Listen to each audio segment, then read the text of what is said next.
Welcome to Second Sunday Talks, hosted by West Falmouth Quaker Meetings Peace and Order Committee. I am clerk of.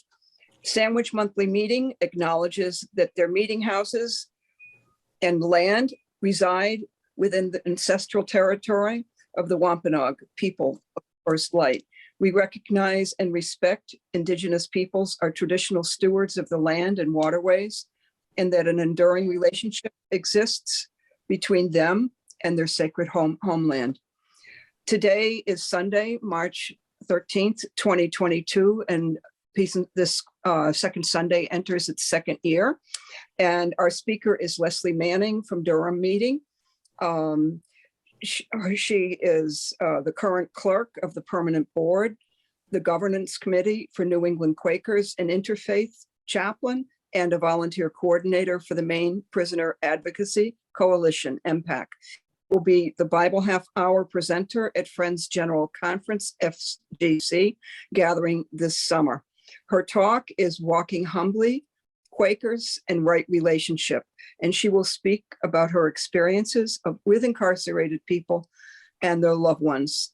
Her work with Reparations for Native Americans group for New England Quakers, and what she has learned about being an ally, standing with and learning from marginalized communities. And she wants to hear your experiences at the end as well. You can choose speaker view to see Leslie and her presentation at the top right of your screen, rather than to see a grid of everybody. The questions may be posted in the chat, and YouTube attendees cannot ask questions because of tech situation. And Second Sunday is filmed and then posted according to what the speaker wants on our Facebook page, the West Falmouth Quaker Facebook page. So now I present you with Leslie Manning. Thank you very much for coming, Leslie.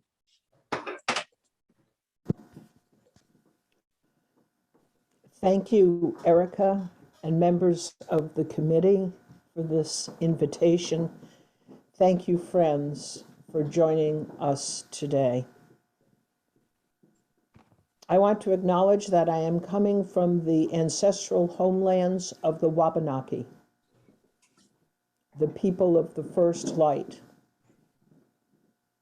At one time here in Maine and Canadian Maritimes, there were over 20 bands, nations, and tribes of Indigenous communities. And after settlers and colonization, there now remain 4 federally recognized tribes in Maine: the Maliseet, the Micmac, the Passamaquoddy, and the Penobscot, and the unrecognized people known to us as the Abenaki, or perhaps Abenaki, depending on where you are from. But I also want to honor the memory of those whose sacred songs will never again be sung. Those people who have been lost to us, who have been exterminated and eradicated, in a legacy that predates our arrival on these shores.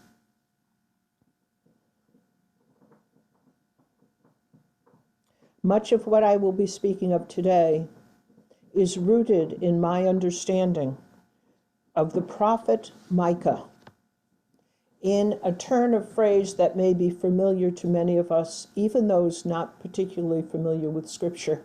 We hear the question, "What is it, O mortal, that is required of us?" And the answer is to love mercy, to do justice, and to walk humbly with your God. That's right. Come on over here so that we can be seen. It is my hope today to talk about a little bit of my own journey, a journey from arrogance to humility that is still underway. a journey that seeks not only to accept forgiveness, but to offer forgiveness, and to invite you to share portions of your own, should you be so led.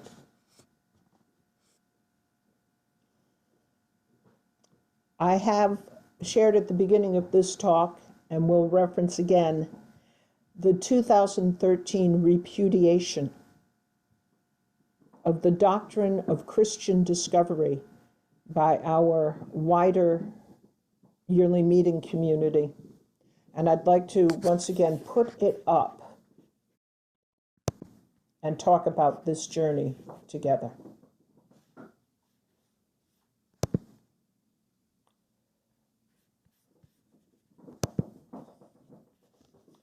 As I say, this took place in 2013. The doctrine of discovery was used to justify Christians' right to dominate, exploit, and claim the lands of non-Christians that they discovered. In the days of European exploration and colonization, governments relied on the doctrine of discovery, which has its roots in racism, to commit great harm against Native peoples. This doctrine has justified policies of deception, forced removal, sterilization, enslavement, and genocide. The doctrine has not disappeared or been revoked. It has the force of law globally and serves as a framework of repression fully intact in the United States federal Indian law today. In 2012, the United Nations Permanent Forum on Indigenous Issues focused on encouraging global repudiation of the doctrine of discovery. We, as New England's yearly meeting, repudiate the doctrine of discovery. We are beginning a journey to consider the moral and spiritual implications of how we benefit from and have been harmed by the doctrine as individuals and meetings. The workings of this doctrine are invisible to most of us. Our first work is to remove the logs from our eyes so that we may see. We need to learn more, find ways to seek forgiveness, and ask how the Spirit might lead us. We have heard powerful testimonies to how these issues have affected our lives. We encourage consultation with Indigenous peoples to restore the health of ourselves and our planet. We recognize that this is our work to do. On this path, respectfully traveled in love, our goal is true healing so that the light of God can be answered in everyone. Our intention is to walk toward being in right relationship with the whole human family and the planet.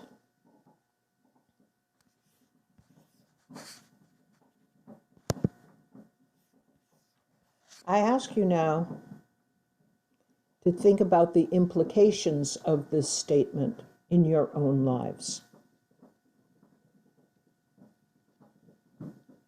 Are these only words on a page? Or is there something in this that speaks to you?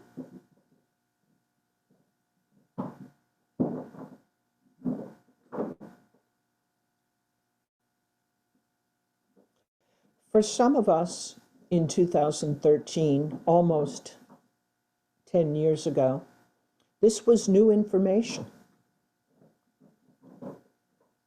that we were complicit in the extermination, the eradication of Indigenous people.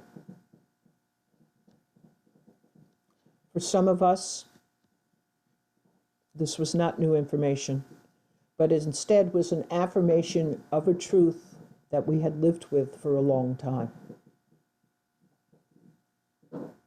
In 2003, friends may recall that the New England Yearly Meeting issued a minute on racism, in which we committed to being an anti-racist faith community.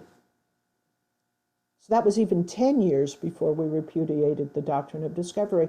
And we would be reminded of it if we were in our meeting houses, because at that time, after that minute was approved, the group responsible for bringing the minute to us made framed copies of that minute available to every meeting and worship group at that time in New England. And if you go into your meeting house, it is entirely possible it is still on the wall somewhere.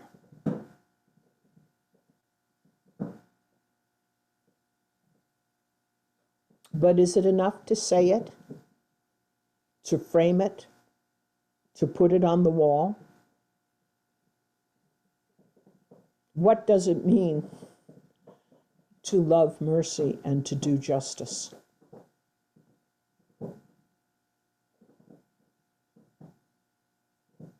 Dr. Cornel West, an eminent theologian and descendant of enslaved African people, perhaps one of the most vital thinkers of the 20th and 21st centuries, tells us that justice is what love looks like in public.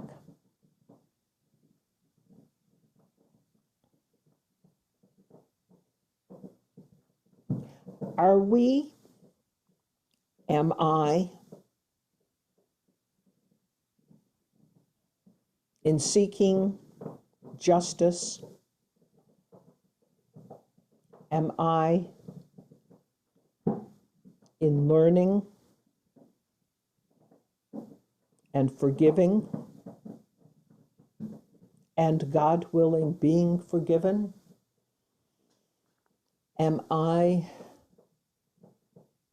acting publicly and privately with the love that affirms justice, that creates justice, that builds justice, that sustains justice? Because one of the things we also know is that if there is no peace, there is no justice. And if there is no justice, there can be no peace.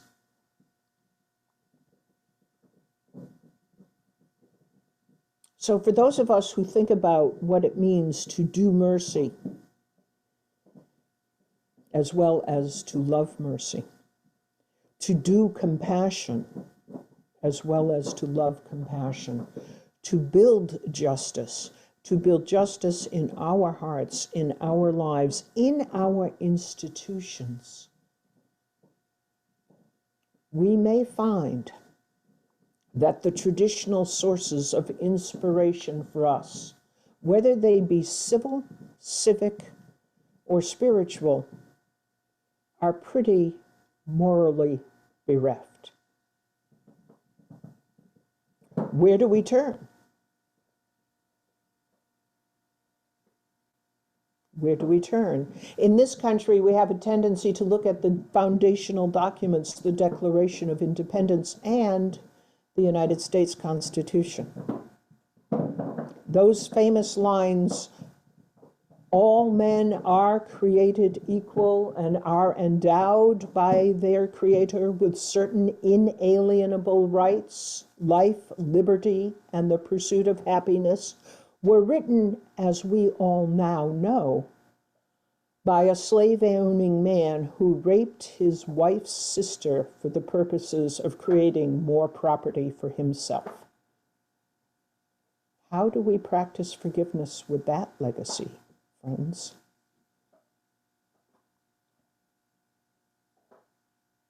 And the Constitution, which took life, liberty, and pursuit of happiness and turned it to life, liberty, and property, would not grant full citizenship to most of the people on this call today. Because at the time of this country's founding, we may recall, the only people who were allowed to participate in actual governance were white, male, property-owning people who met the standards of citizenship by paying taxes. If you did not pay taxes, you did not have citizenship. If you were not male, you did not have citizenship. If you were not white, you did not have citizenship. And we know this because in the original language, they spell out how the population is to be counted. White males, property owners, were one full person, and the rest of us were fractions thereof. Yes, we, the land of the free and the home of the brave, are rooted in a history of extermination, enslavement, exploitation, not just of the indigenous people, but of the resources and the creatures that were here before our arrival. Some came, as those of you in Massachusetts well know, to build a theocracy, to build the shining city on the hill. And they expelled those of us who would not, could not, or were constitutionally and spiritually incapable of conforming. Not just in Massachusetts, but certainly in Massachusetts. And it was not until Mary Dyer, the woman who had been converted to or convicted of Quakerism, returned from England and returned to Massachusetts to, with many others, seek to make them aware of the error of their ways. It was not until she, as the only white woman in the history of this country who has ever been executed for her religious beliefs, it was not until after her death that the king stripped the owners of the Bay Colony of their powers and imposed upon them a different form of government. Mary Dyer, it is believed, went to her death knowing that she was living fully into God's will for her, but also knowing what the impact of executing a white woman for religious beliefs would have on the establishment back in Britain.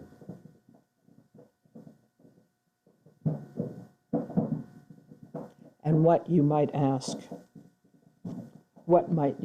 does this have to do with walking humbly?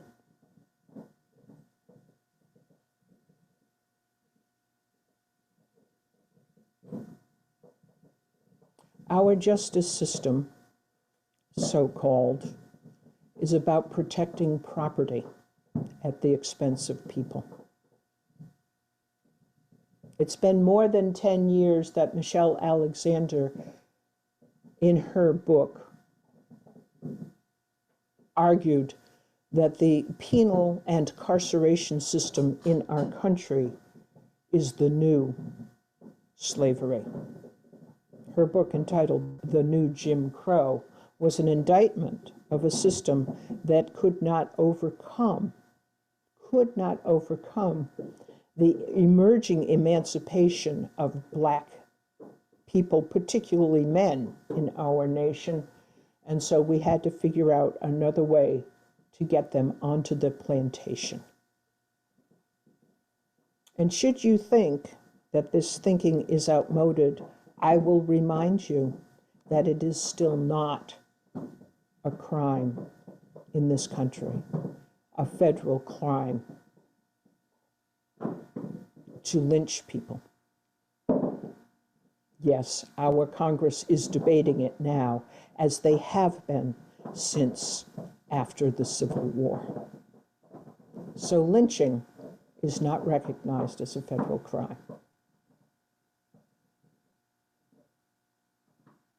And the weight of this legacy can be oppressive. It is certainly oppressive on the lives and the actions of the people of color and indigenous people who have lived under this system of domination for over 500 years. But it is also an oppressor to us. For we know that this way of living and being in relationship with each other is morally bankrupt, morally wrong, spiritually limiting. It is, in the old words, a sin. That living in a domination and oppression-based system is a refutation. It is a direct insult to our Creator. And it is with that sense of humility that we Quakers in New England, to some extent, are saying, if the old way of working, if empire is no longer the right way to live, the right way to be in relationship with each other and with the divine, then what are the new ways of being together on this planet and being in relationship with the divine and all of her creatures?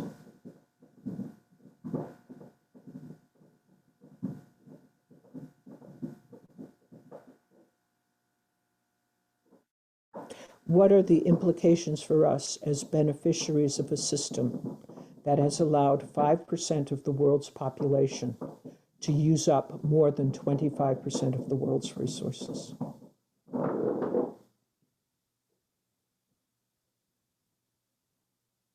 What are the implications of a system where more than half of the money that we pay in taxes goes directly to wars, past, present, and future? I think the most recent figure I saw was 53 cents on the dollar, and I'm sure it's gone up since then, because our elected representatives continue to give the Pentagon more money than it even asks for. Our elected representatives in the 6 New England states represent some of the most stable districts, meaning they have virtually lifetime appointments. They have so much seniority that almost every one of the delegates from the Congress or from the United States Senate serve in some significant role on the Appropriations and Budgets committees. The senator from Vermont is the chair of the Budget Committee. The senator from my home state will either be the ranking member of the Appropriations Committee or the chair of the Appropriations Committee after the next round of elections. And so it goes. And where are we, friends? Where are we, friends, in relationship to the billions of dollars that we spend needlessly on the makings of war, exploitation, and empire? Where are our voices?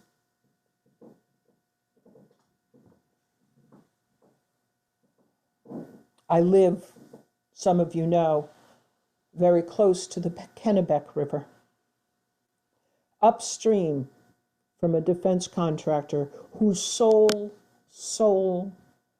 product is destroyers for the United States Navy.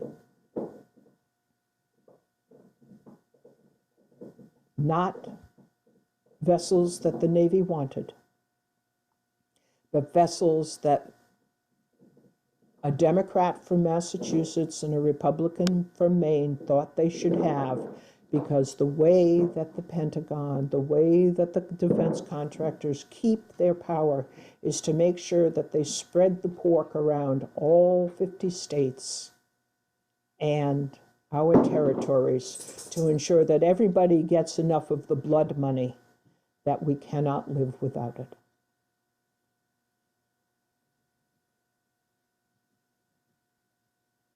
And that's the question, isn't it?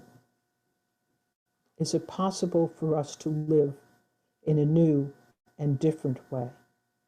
What does right relationship with the creation and all of God's people look like? And I submit that we are not necessarily going to find the answers in the same sources that gave rise to this system, and that we instead must humbly and with open-heartedness look to those who have been the victims of these systems, who have been the survivors of these systems, and ask them if they are willing how to live together in new relationship. We must, in the way that early friends were, we must be teachable.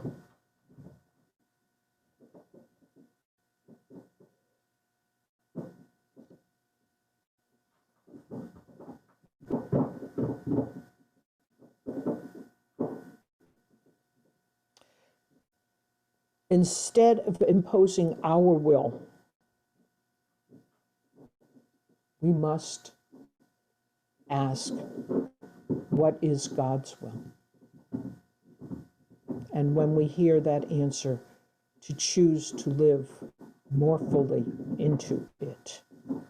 I say more fully because I know only too well that we are a people who want to have our cake and eat it.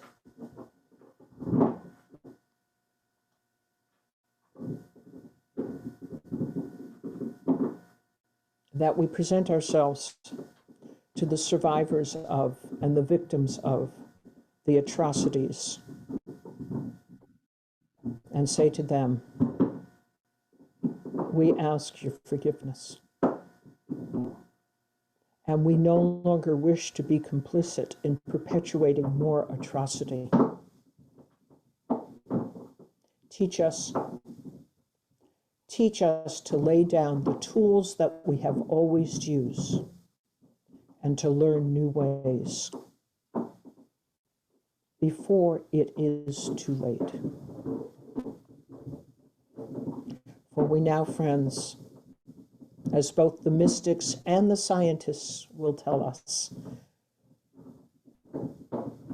live on a planet which is no longer capable of healing herself. And will that be our epitaph? They were given paradise, and they poisoned it.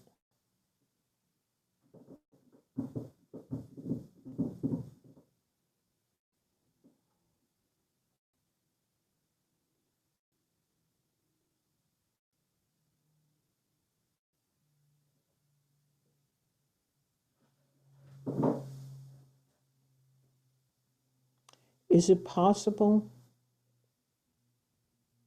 to offer hope and healing based on our own journeys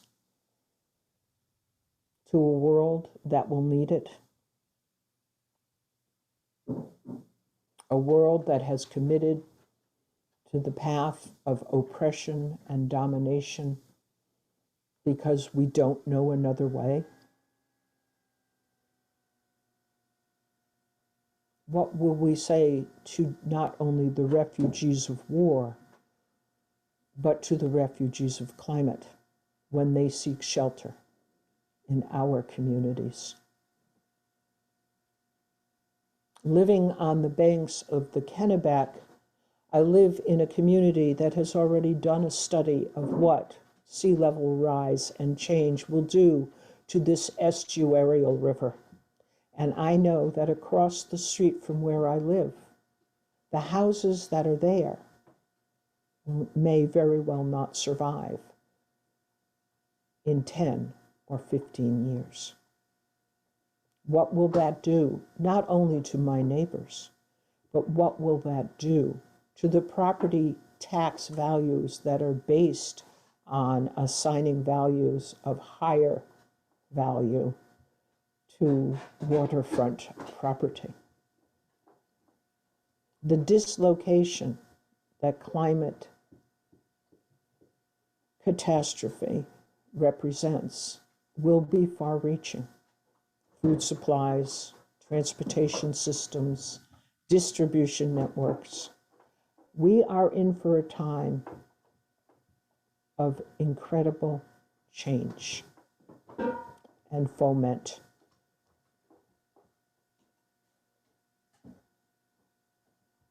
And we can keep doing what we're doing now and get the same results.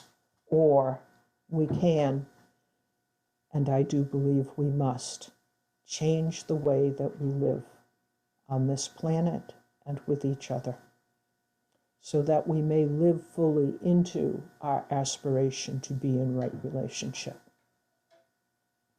We must practice forgiveness of ourselves, of our ancestors, and yes, even of the perpetrators.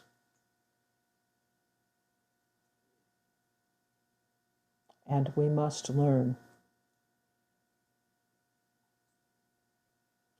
We must learn in our hearts, in our hands, in our voices, as well as in our minds, yes, in our spirits, that the only way that we are going to survive as a planet, as a people, is if we walk away from that which owns us and walk towards that which feeds and nourishes us.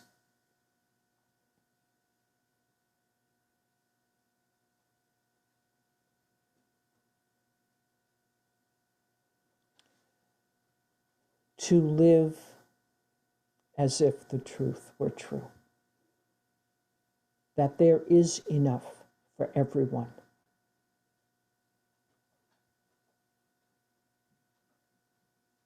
That we live on a planet of abundance.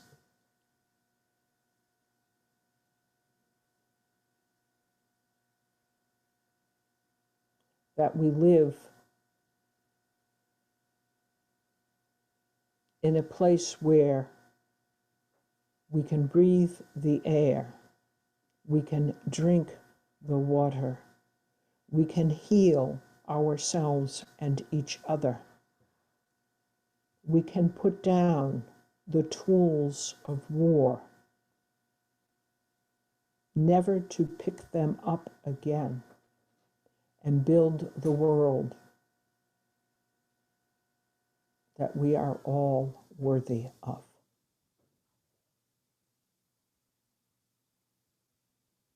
And we do it first by saying,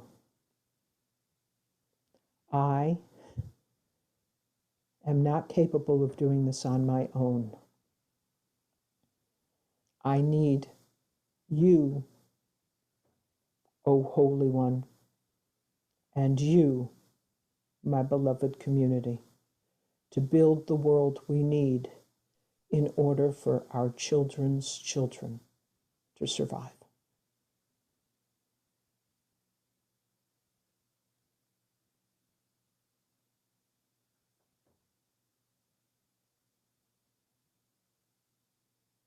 And there are teachers in our midst.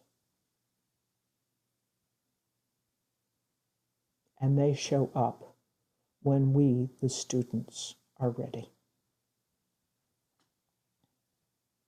Some of them are Indigenous leaders who have heard the prophecies of their own people and have come to us as non-native people and said, it is time to share our wisdom with you. Are you able to hear it? Some of it is the Black leadership that challenges us to live more fully into the values that we claim to believe.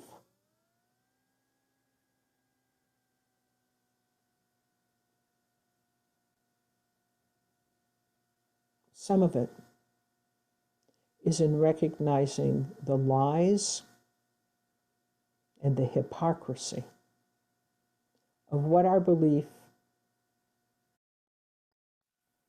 in a system of domination has done to all of us, the oppressed and the oppressor.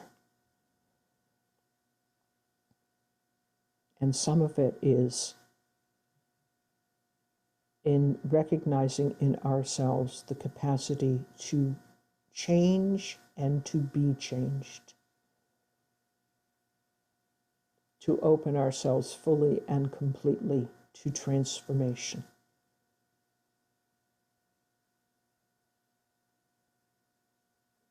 So as we seek to repair relationship, as we seek to grow into the responsibility for the harm that has been done in our names, we can build relationship by listening, by learning, and by putting into practice those things we learn.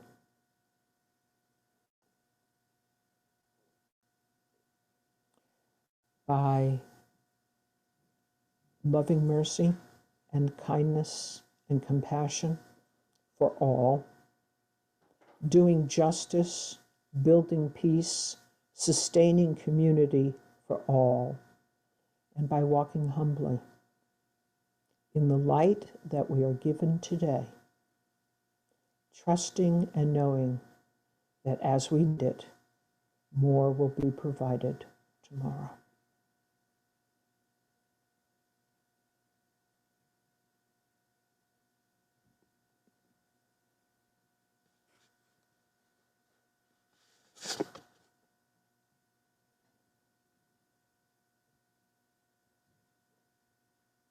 Thank you, friends. I invite us into a period of some worship for about 5 minutes, out of which I am happy to hear your stories and attempt to answer your questions. Who would like to ask a question?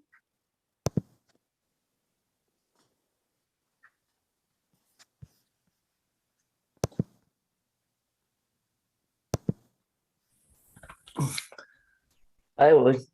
Okay. My question is about the Native Americans, indigenous people. What can we do? Why not think about providing them with better homes than what they have?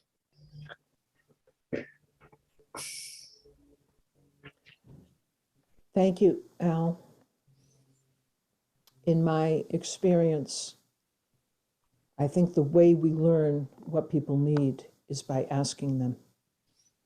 Exactly. I think that one of the things that I have heard from people is they have no reason to trust us. So the first thing we have to do is to learn to be trustworthy, to do the things that we say, and to say the things that we can do. In your community, it may look very different than it looks here in Maine. But I think we start with the question, what is it that I can do to best assist you in your struggle?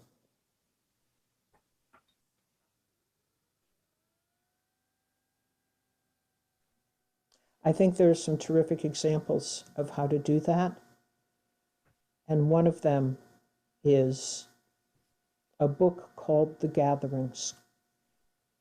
The author of that book is on this call today, and I'm going to put her on the spot, Shirley, and invite you to talk a little bit about how we build relationship and build trust, if you would. Oh my.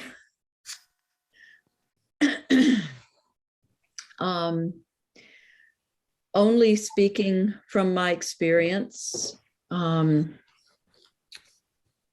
of working with and knowing Wabanaki people for the last 35 years or so. One of the things that we say in this book that some of us co-authored together is that we start small. That relationship building starts from the ground up, and there are no grand schemes or plans for doing this because, as Leslie said, there's such a lack of trust for very good reasons that you have to begin where you are. I think showing up is perhaps the most important thing. Putting our bodies where people are struggling and standing with them, even when it seems hopeless. I mean, I think one of the things I guess I've learned is that some of these issues, the history, like I'm speaking particularly about Indigenous settler history, it's so, the relationship that we have currently, let's say the state or the government with Indigenous peoples is so deeply ingrained and multi-layered that it's easy to lose hope if you think you're going to resolve this anytime soon. I'm being confronted with that daily right now as we try to stand with the Wabanaki people in changing a settlement act that they've been under the thumb of for over 40 years now.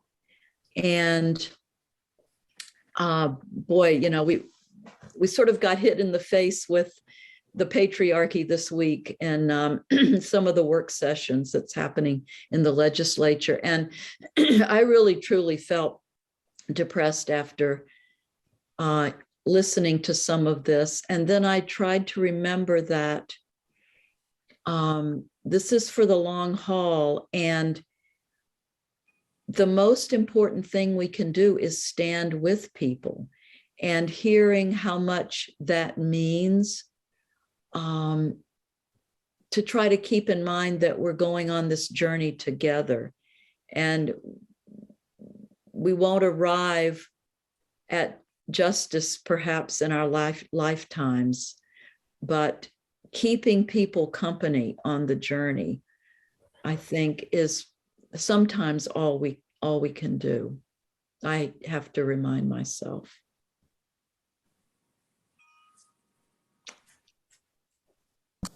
I don't know what else to say at this point, but thank you for asking, Leslie. Thank you, Shirley. Can we put the spotlight on Caroline for a minute so she can hold the book up?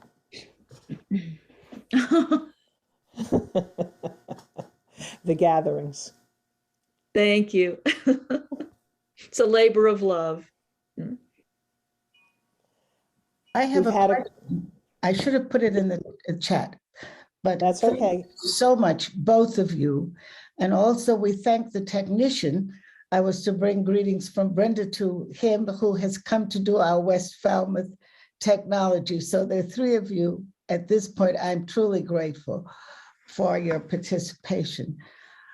Can you hold challenge, the book again? Because I didn't get it. There it is. I'll put the our website in the chat, and you can get a lot more information and find out how to how to get the book. I'll do that right now. Thank you very much. It's a gorgeous book, and I'm not going to speak to that. I just am troubled, and I shouldn't ask so early in the meeting about standing with them. And we have some indigenous blood in us. My husband and I, both Cherokee. I believe I'm a different group, but we have the picture of his great-grandmother on the wall in our home. So I know what you mean. When we listen today, just on the point of the standing with the indigenous people, it's hard to know, other than standing with them, what to do. I'm going to raise a point which I should have waited to do, but I really am concerned that when I'm talking to the Wabanakis or others, and we're talking about building, and I need your help with this, Leslie, and both of you, with building casinos, I am so discouraged myself and disenfranchised about why would we get the land or do something and then choose something that I personally don't value of a way of making money. And so that's been a real dilemma for me, and I'll shut up after that, in wrapping my heart around. I've been a Quaker since I was about 27. You asked us to tell our stories, but I became a Quaker because the Quakers stood with me as a sit-inner. In 1960, they sat with us or stood on the line so we were not murdered. And there were 5,000 of us. And I thought any white people that would do that, who would stand with us and be that brave, must be remarkable people. And I'm trying to be that kind of person. So I want to stand with myself and wherever. But when the trend of the country of greed, not their greed, just in general, has captured us, when capitalism has just overtaken us. And I am very old now. I'm 80, going to be 82. I'm saddened because I was 19 when I was marching. And everything that you said, and I'll stop now, is true, that you get discouraged and weary. And I did not expect that my grandchildren would still be facing in Charlottesville the racism of the Ku Klux Klan or whatever, or the children were told they couldn't learn the indigenous language in the public schools here in Massachusetts and Barnstable, and a fight for that. So I want you both to give us some courage as to how to cut through this in such dismal, dismal times as we have. Thank you. And I pass. Caroline, you've laid a heavy burden on me, and that is that we have to recognize that we can only do what we can do. That's right. And we are making choices. There's a question in the chat about extraction of mineral resources to power our technology. We continue to choose the lives of consumerism and comfort over the lives of integrity and service. Mm-hmm. We, and I include myself in this, make those choices every single day. Now, as to gambling, I will tell you I have evolved on that very topic because it is a thorny, thorny question for those of us who are dealing with tribes and tribal rights. And we have been through a similar discussion here in Maine. If we say we are going to be in right relationship with people who are seeking what we in the dominant culture call sovereignty, and what they say would be assertion of their natural rights, and they make a choice to do on their property what is they feel appropriate for them to recoup some of the money, the financial resources that have been lost over the last 500 years by picking the pockets of white tourists who come to gamble in their casinos, then who are we to say nay? Mm-hmm. I mean, it really is, we've robbed them of virtually everything except their dignity. Mm-hmm. Mm-hmm. And they have said the only way that we can get back some of what is ours is to open casinos, knowing full well that the customers of those places will be spending money, much of which many of them do not have, to support the resources for the communities of people who are struggling to survive. Thank you. May I add to that, Leslie? Please, Shirley. I just want to add that, as Leslie's aware, that, you know, here in Maine, we, as Quakers, I mean, we have struggled with this, as she said, and you know, for us, and we did statewide come down to a decision to support the tribes in a bill that's currently before the legislature that would allow gaming.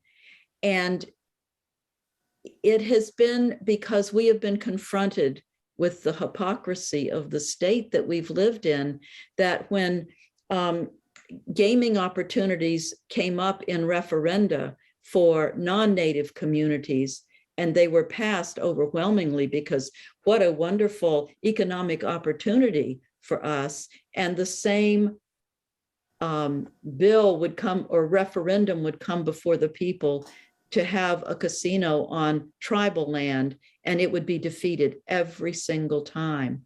The Wabanaki in Maine say, we don't know if we want to have a casino. We don't know if that's the best choice for us, but we want to have that choice, as do tribes in every other state in the country.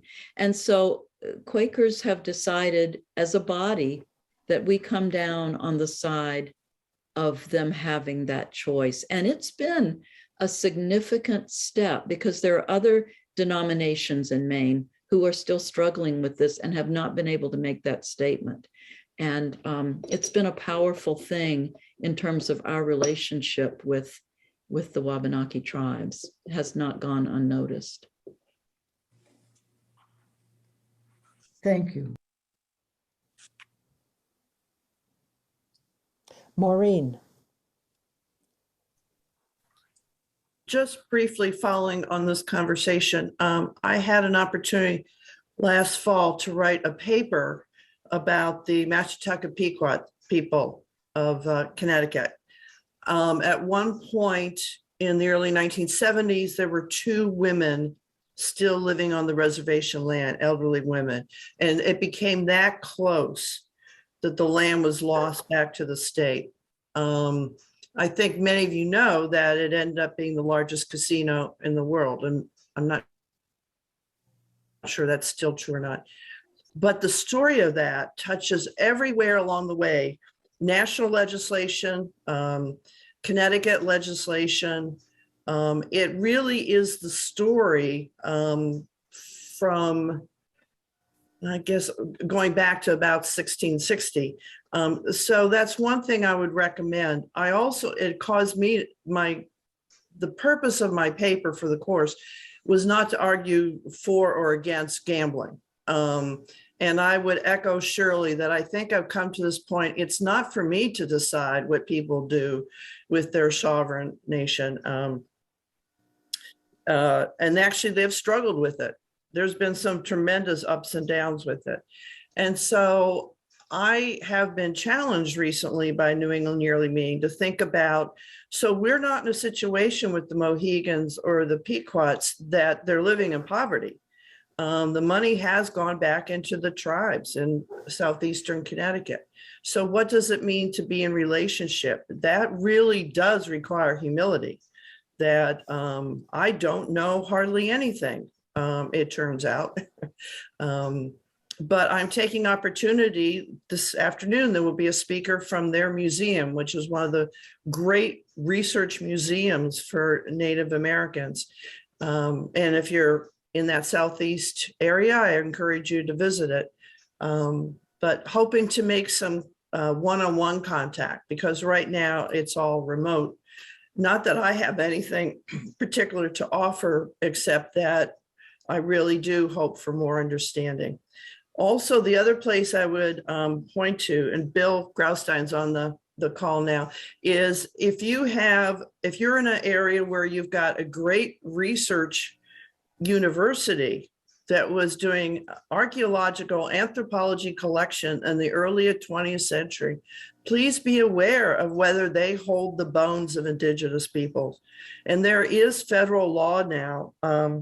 Many institutions have been very slow to return those bones to Native peoples and have them reburied. But that's another place to look. And often they're struggling to have someone stand behind them. They're going up against the federal government.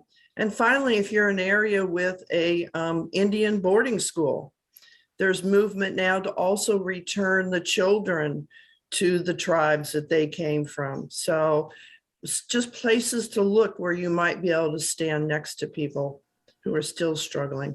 Thank you. Thank you, Maureen. And I am aware of the time, and there is one more hand up from Don Campbell, and then we will probably close. Don, friend. Thank you.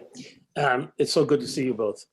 When I was trying to make connection with some of the Haudenosaunee because we were having FGC in Hamilton that year and wanted somebody to come, I noticed that John Mohawk was on the panel at Harvard University on Indian gaming. And when he had his chance to speak, he said, you know, and in their tradition, the gaming was a way of redistributing wealth. So you might have a brand new SUV and the other guy has a beat up 20-year-old car that sometimes doesn't work. They were equal bets. And, you know, so if you lost the SUV, well, you did, and with goodwill. But what he then did, he talked about their attitude toward gaming, and then he said, but the creator never gave us any instructions about how to deal with white people and their gaming.